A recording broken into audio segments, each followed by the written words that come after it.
All right, I think we are on YouTube, and I know the Twitch part of it is going to be coming up here soon. This is Bobby Bailey, Crew Chief's Corner. We are coming to you with another episode of the podcast, which we'll start recording here in a minute. I'm actually just trying to get I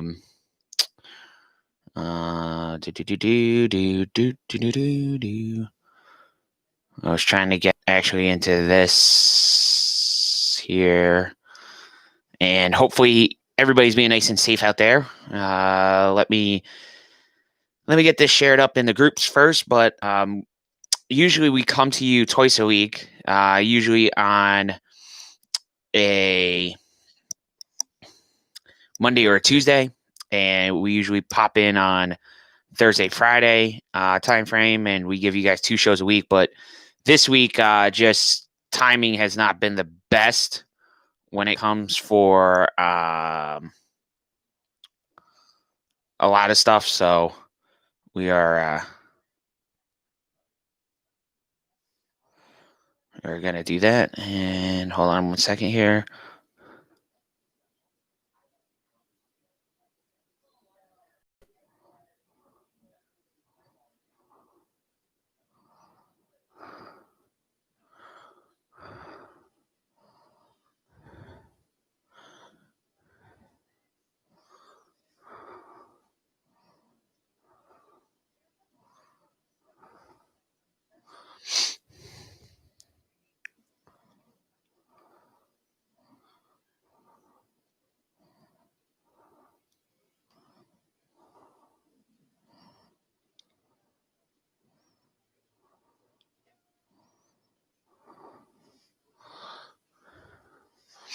So hopefully everybody that wants to come in and chat will be able to.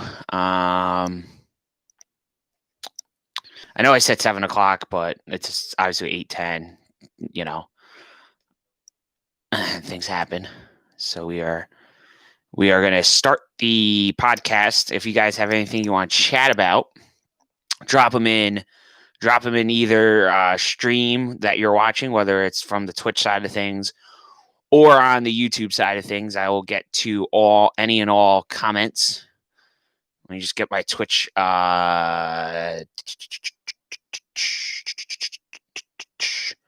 that up, and we are good to go. All right. So we're going to start recording the episode here. And like I said, if you guys have anything you want to talk about in the comments on both sides, I have both of the streams up here. We will get to those. All right. Hey everybody, this is Bobby here, Crew Chief's Corner. Today's episode, we're going to talk a lot about the Bubba Wallace situation. I know everybody wants to discuss it, so we'll talk about that. The other thing we'll talk about is obviously Ryan Blaney's big win at Talladega, his second win in a row there, his 4th career win in the NASCAR Cup Series. We will also discuss Saturday's Xfinity race, the Unhinged 300, and we will look ahead this weekend at the double headers for the Cup cars at the Pocono Raceway out in Long Pond, Pennsylvania. We'll preview that for you, and we'll get you guys all caught up on all the latest news and notes. So stick around. This is the Crew Chief's Corner podcast, hosted by Bobby Bailey. And that was probably the shortest show intro I've ever done in the history of this podcast. But those things happen. And hello to all of you watching on Twitch and on YouTube. Got a couple of you guys out there, so that's good to see. Good to see for sure. And June 24th show intro. I'll go grab a transition here. And like I said, this is interactive, so if you guys have anything you want to chat about, just say so, and we'll chat about it. We're going to go into the Bubba thing, and just a word to the wise, if I do have to break this up, it'll be 2 different segments. So if I take a pause somewhere, say we'll come back, that's just because I know that we're going to run into that 30-minute time limit on Anchor side of things, and I don't want to do that. So we'll get started here on that. And there we go. All right, guys, back here on the Coochie's Corner podcast. And first and foremost, we want to start with the whole thing with Bubba Wallace, the whole incident that took place. I want to walk you guys through the timeline of that and kind of go through all that for you. I know it was a hot topic last night on our Facebook Live. If you didn't catch it, you can go on facebook.com/thecrewchief and you can go back and watch. It was about an hour we did on Facebook Live last night, and probably about 30 to 35 minutes of it we did exclusively on the Bubba Wallace situation. And it was a very interesting debate back and forth about the thing. But I think overall there were some real takeaways from this situation. So to kind of back this up for those of you that haven't been following along maybe as closely as I have. You got an email, actually all the media members, we got an email Sunday evening at 10:48 p.m. and NASCAR usually doesn't email the media members that late at night. So for me, when I got that email, I kind of knew something was going on. Usually NASCAR's not contacting us that late. And furthermore, the race was already rained out. We already knew that happened. There really wasn't much else going on. So when you get an email from them stating that there was a noose found in Bubba's garage door, your initial reaction is obviously anger. You're upset that someone, and it had to have been someone within the industry, did this because there's no fan access, and you just absolutely get upset about it. So I think a lot of the raw emotions we saw, whether it was Marty Smith's interview on ESPN, whether it was some of the opinions that came out of it on Monday morning, I think a lot of that was genuine, and that was what everybody felt. And then that sign of unity when the drivers all got together and they pushed Bubba's car to the front of the grid. I do believe that was a genuine moment. And it was kind of funny. I was talking to Rob Hill about this, and I said, when it initially happened, I told him, I said, I'm glad that the drivers did what they did and get behind Bubba. I can't imagine what he's gone through, in the sense that I've seen some of the comments that we've seen on our page, on all of our social, and some of the comments that people have made just overall in regards to this situation. And some of the vile comments that you've seen, I can only imagine for Bubba has been tenfold or 20-fold even. He's gotten so much stuff thrown at him that we'll never see, and he doesn't really publicize that. But some of the folks that I follow on social media have really shared some absolutely disgusting comments that people have made to other people about this whole thing. And it's just, it shows that we have a lot of work to do, when it comes to the, to racism and just our overall opinions on it. I think that we all have to realize at the end of the day, you have to speak out against it, because there are people that believe that that should be a thing, and it has no place. It has no place in our sport, and it has no place in our society. And we've discussed this at great length. So when we get the email yesterday afternoon at about 5:30, I was actually driving home, and I was having a phone call with my girlfriend, and she said, "Hey, they just released the news from the FBI that there was no noose found. It was actually the garage door pull handle." Now, I knew earlier in the day there was a friend of mine who I've known for several years, was getting a lot of heat about a Facebook post that he made about that particular garage door handle, and shown photos from October 2019, and basically, said that he felt like this is what it could have been, and that it was really sad that this is what was mistaken as a noose.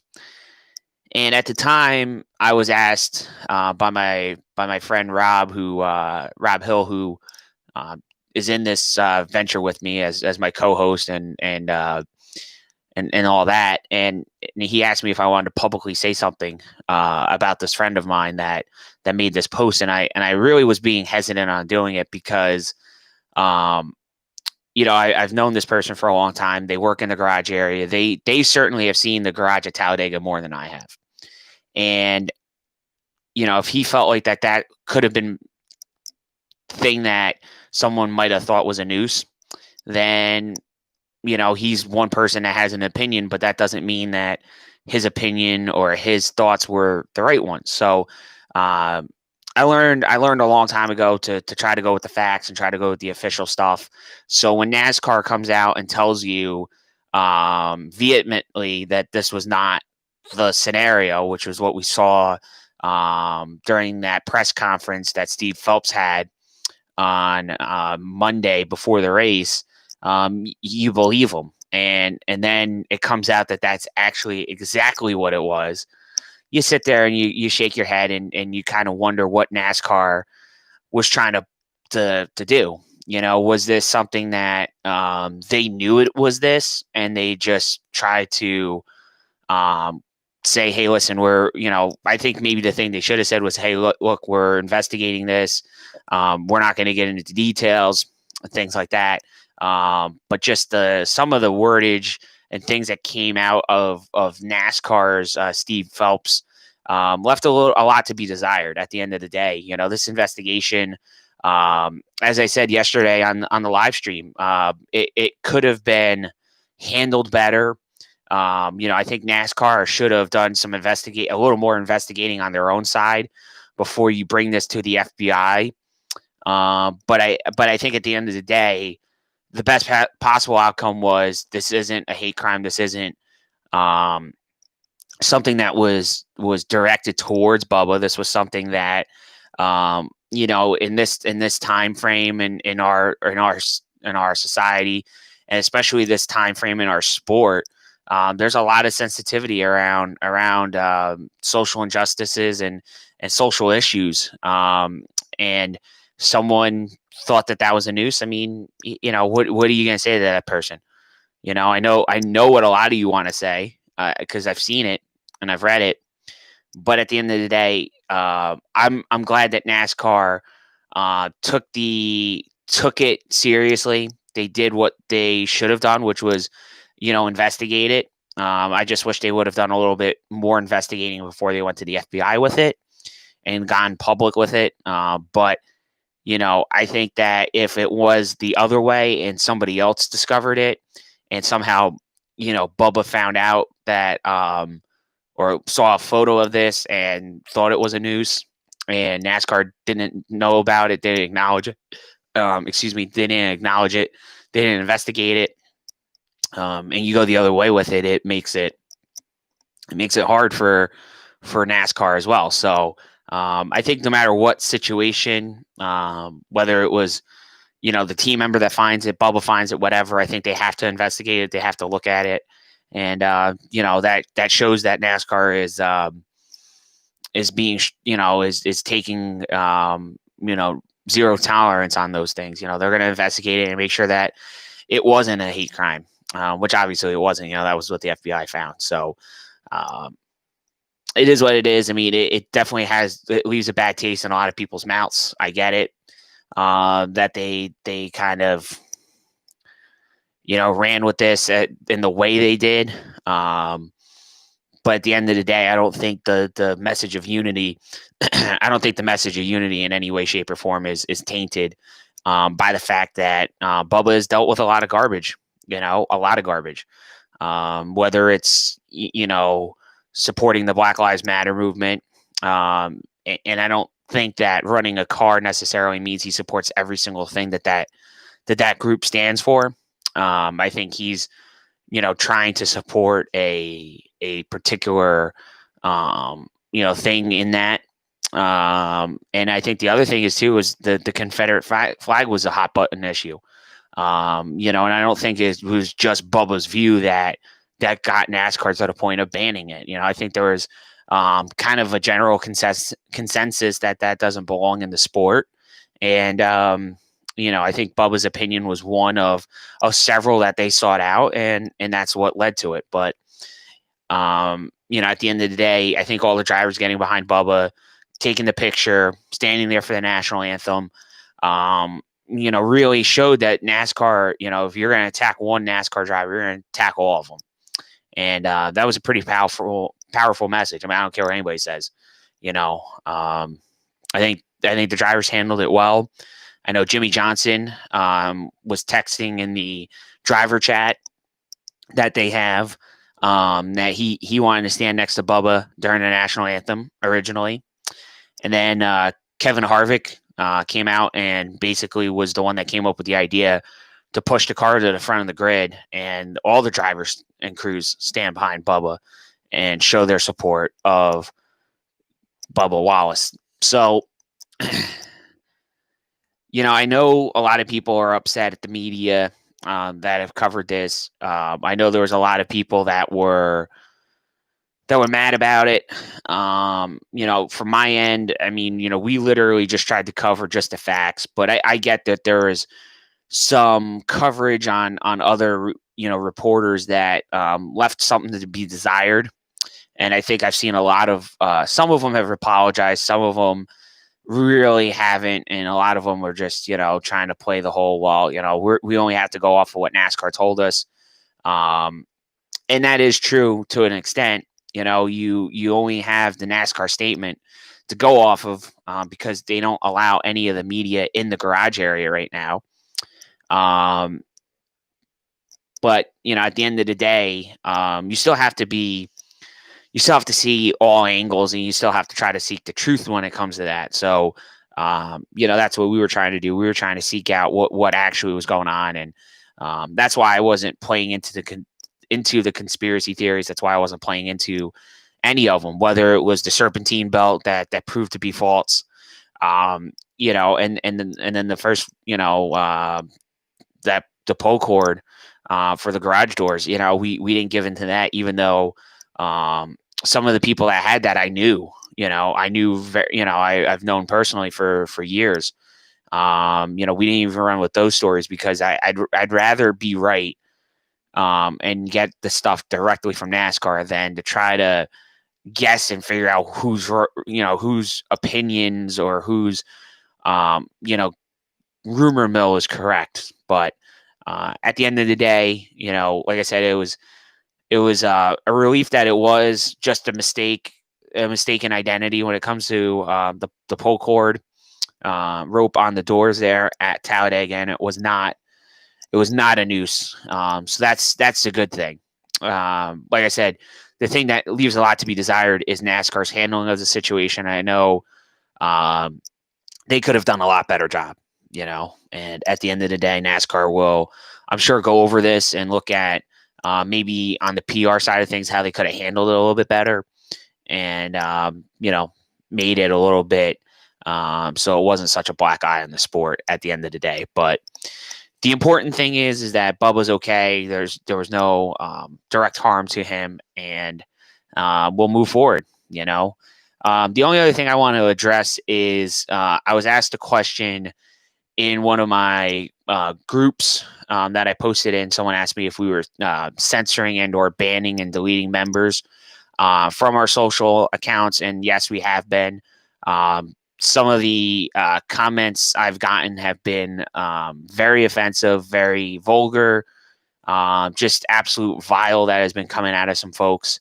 So we have banned, I think at last count, it was around 20 to 22 people that we have dropped the hammer on. And that's just on Facebook. On Twitter, we've been pretty good.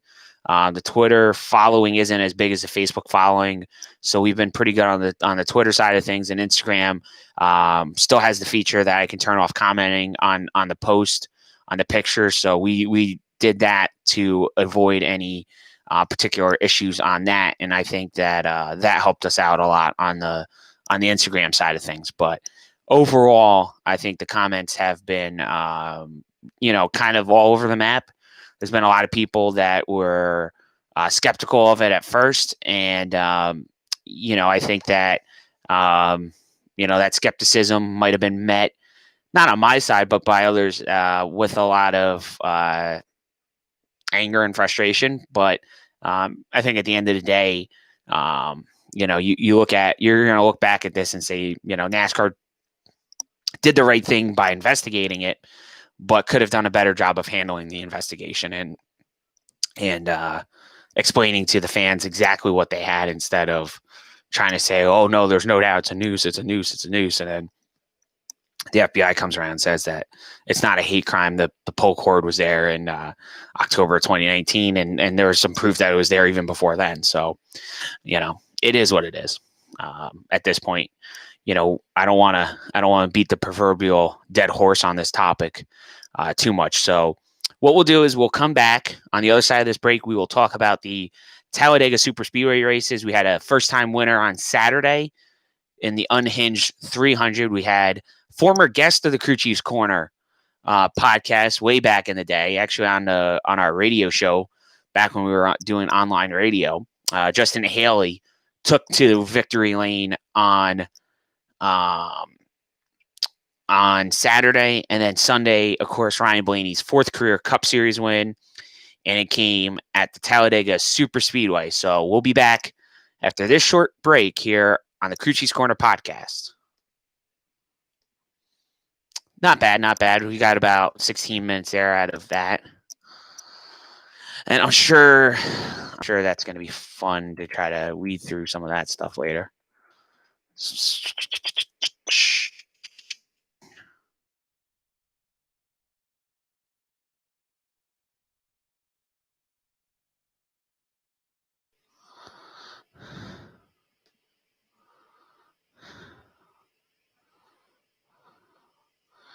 Grab another one of these.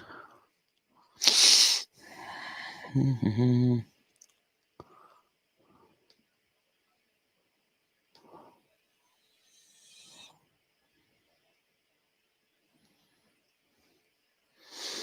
remember, guys, if you have anything you want to chat about, drop them in the comments, and we will discuss it in these little breaks that we have here. So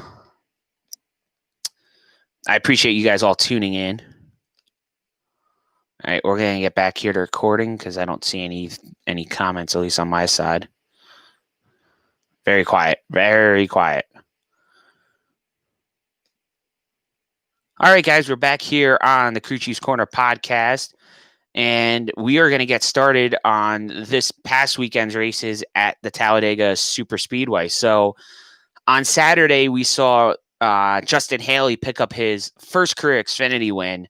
And Justin, as I alluded to before we went to that quick little break, Justin was a former guest of ours back on the old Crew Chiefs Corner days when we were doing the online radio stuff. So good to see Justin pick up his first career Xfinity win. Happy for him.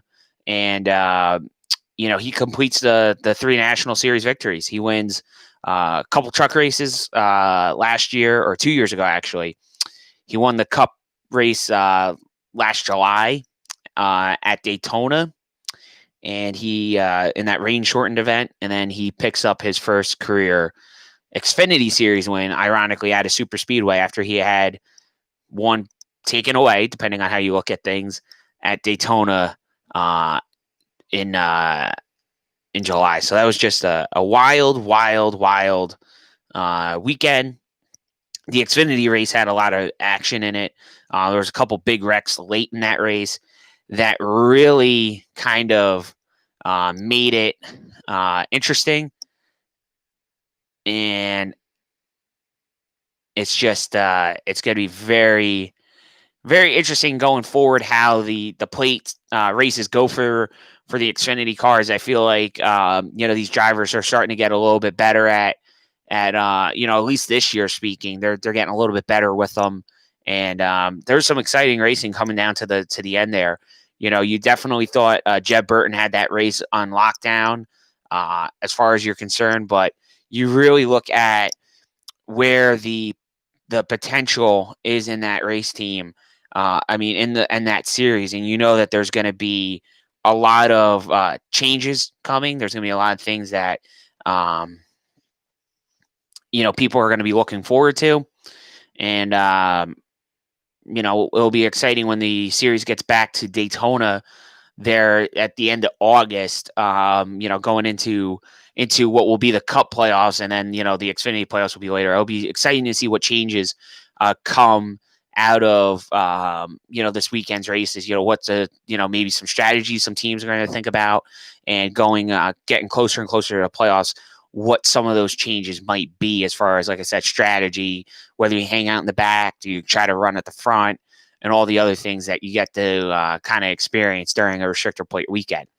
But like I said, on the other side of things, you're gutted for Jeb. Jeb has tried so hard. Jeb Burton, has tried so hard at winning one of these races. He almost won the race at Daytona, almost came back and won it there at Talladega. And, he'll get one, I think, eventually. I do think he's heading in the right direction. I think that Junior Motorsports team is definitely a force to be reckoned with most weekends, whether it's Jeb, whether it's Daniel Hemrick. We saw Dale Jr. had a great run in that car at Homestead, Miami a week ago. So that team, they're gonna win some races at some point this year. Noah Gregson's been to victory lane. Justin Allgaier's going to get to victory lane. And Michael Annett, has been competitive. So it's going to be one of those things that we'll see how it all ends up, for those things. So we will also, kind of look at later on. We'll look at all the news and notes that have come up during the week, whether it's paint schemes or whatever. We'll take a look at that in a little bit.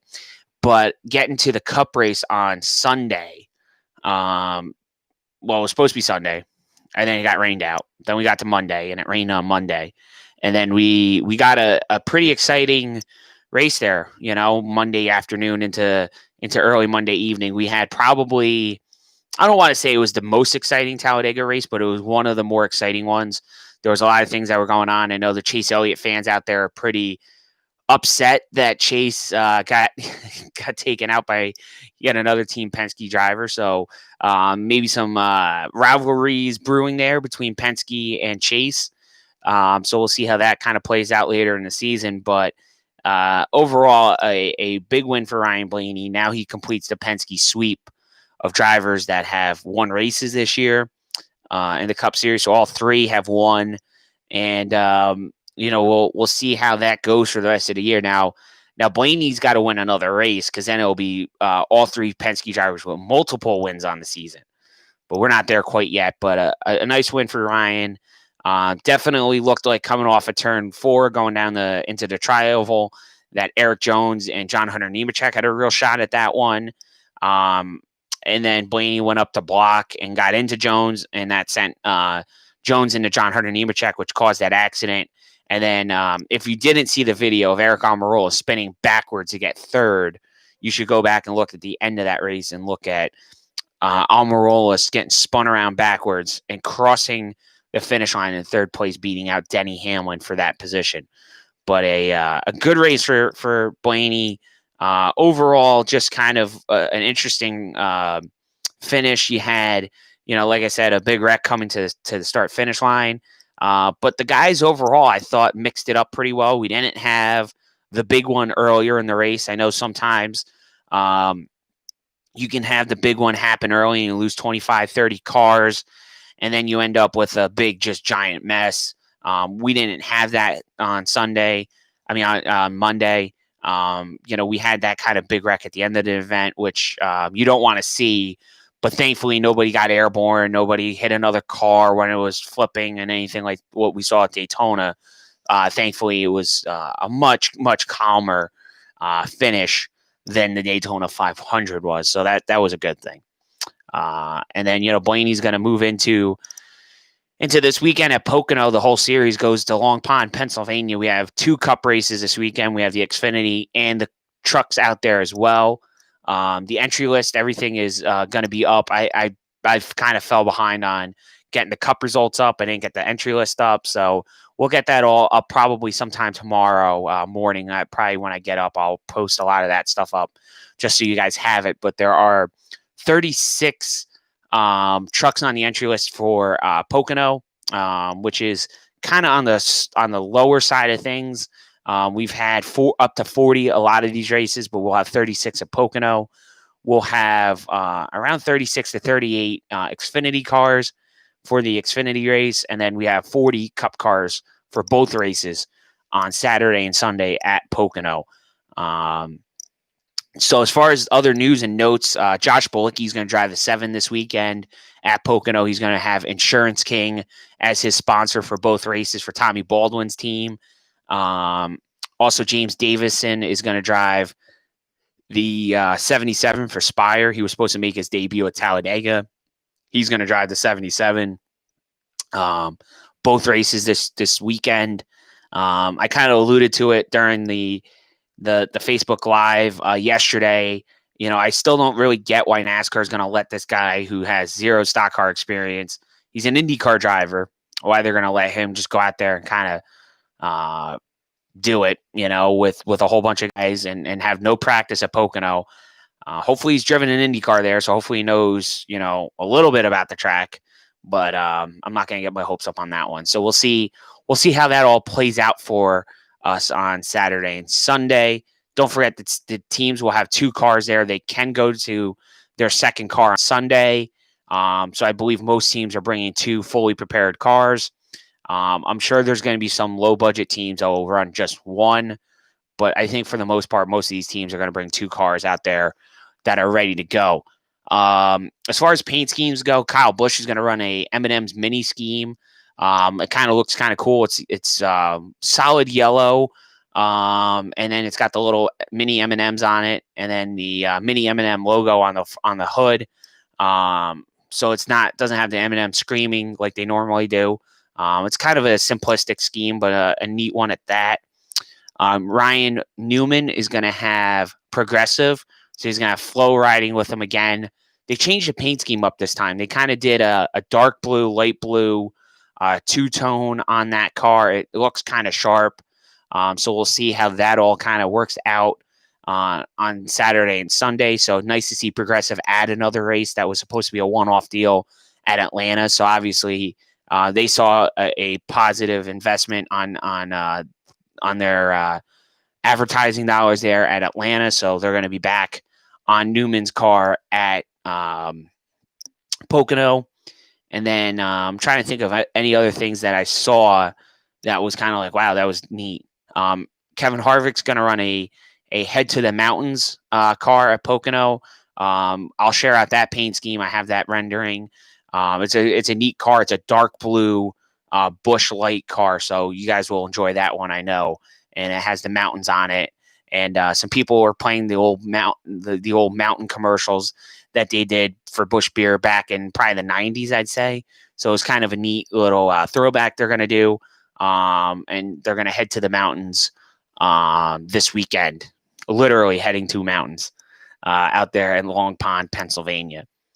Also, for those of you out there that have some free time this weekend, obviously Pocono is not going to be open to the fans, but heading into race weekend, if you go to PoconoRaceway.com, you can check out, they have a virtual fan walk that they have open. So you can go check out some of the different partners that Pocono has usually in their fan zone out there in Long Pond, Pennsylvania. And they did a really cool promotion. I don't think I made the cut because I didn't get the email, but they had a deal where they were going to allow 1,250 fans to virtually sign the start-finish line. But I don't think I made the cut on that one, unfortunately. So no message for me on that start-finish line. But they're going to, I think, basically handwrite some messages out on the start-finish line for the fans that won't be able to attend. But I thought that was kind of a neat idea that Pocono came out with something for the fans to interact with and feel like you're at the track, even though you got to be at home to watch this one. So it'll be interesting. I get asked this question quite a bit, is how is it watching a race at Pocono in person? And what I'll tell you guys is, when you're at the track, and when you're at the track and any of these racetracks, I don't care if it's Pocono, Dover, Richmond, Daytona, Talladega, whatever track you want to go to. My biggest thing I can tell you is that when you're at the track, it is totally a different experience. Pocono is so big that when the cars race by the front straightaway, it's basically 50 to 55 seconds before they come back by and run right in front of you again.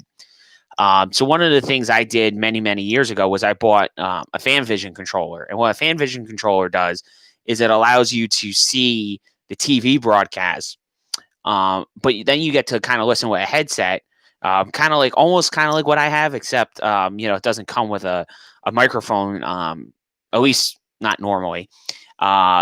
That you could talk to the other person.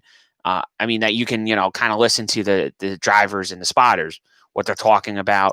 You'll hear guys complain about things. So if you've never rented one, a FanVision, when you get to your next race, I recommend you guys try it out. It just brings you a different perspective. And then you get to hear the radio broadcast, which I really do like. MRN, radio, and PRN. Those guys do a nice job on the radio broadcast. Between the two, I obviously am more an MRN guy just because I like their voices a little bit more. They have folks that do a very good job being very descriptive of everything, where PRN's kind of a little more loose. They're a little more on the TV side of things with the descriptions. They're not as good as MRN is, in my opinion. But I think you look at being at Pocono, there's always something you can watch. Whether your driver's in it or not, you can see something. The race isn't boring. I mean, I've heard of people that can fall asleep at races. I've never been able to be one of those people because there's always something you can kind of watch. You can kind of dig in and you could see a driver that's struggling and listen to their radio, or you could kind of see what's going on. And just watch how people are going into the corners. What lines are they taking going into turn one, and how they're getting off of turn three. Are they able to apply the gas at certain points? There's a lot of things that you can take in at a track like that maybe watching on TV you're not able to do. You're not able to kind of see whatever you want to see. You're kind of at the mercy of the coverage of the race, and if the media isn't doing the greatest job covering the race, it's kind of hard for you to maybe see your favorite driver or see an underdog driver or whatever. Kind of tickles your fancy there. So I definitely think the races are better in person at Pocono. As someone that's gone to a lot of them over the years, but unfortunately will not be able to attend this year's race. And actually, this is the weekend I was supposed to be going out. So this one will hurt a little bit less than the one at Dover, just because Dover race weekend usually for me is usually the first race of the year I go to. It's usually the one that it's kind of like that new season's in the atmosphere. But we'll hopefully get to go to Dover in August. But obviously, my hopes aren't up on that one. But we'll see. The only other news I saw, I thought it was pretty interesting. I know it's not NASCAR directly related, but Indianapolis Motor Speedway said they've sold 175,000 seats for the Indianapolis 500 in August. So we'll see how that all works out. I don't know how Indiana is going to feel about that one when we get to the Brickyard, for the 400, but also how that's going to look for the Indianapolis 500. I know Roger Penske's adamant they're not going to run the 500 unless they're allowed to have fans there.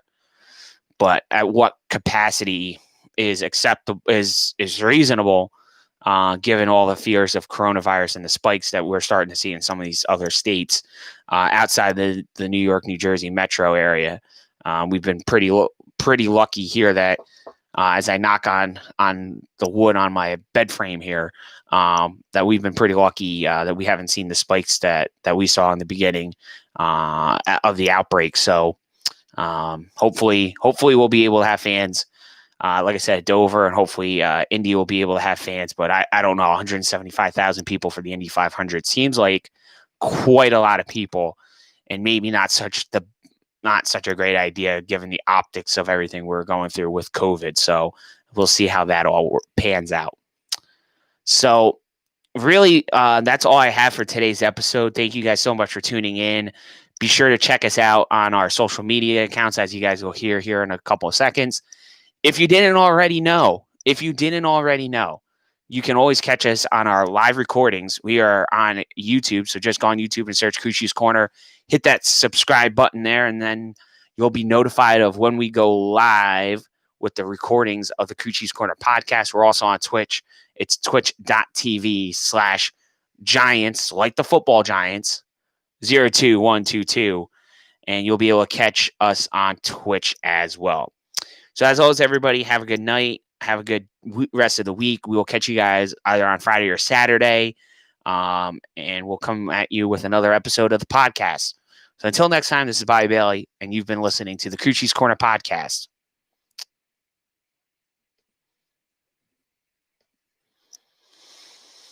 All right. So that's done.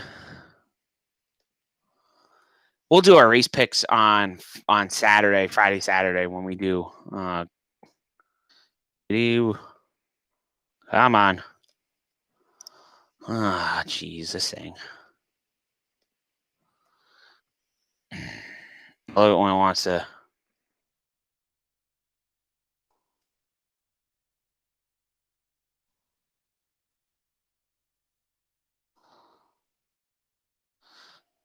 And that's that. Boop-a-doo, boop-a-doo.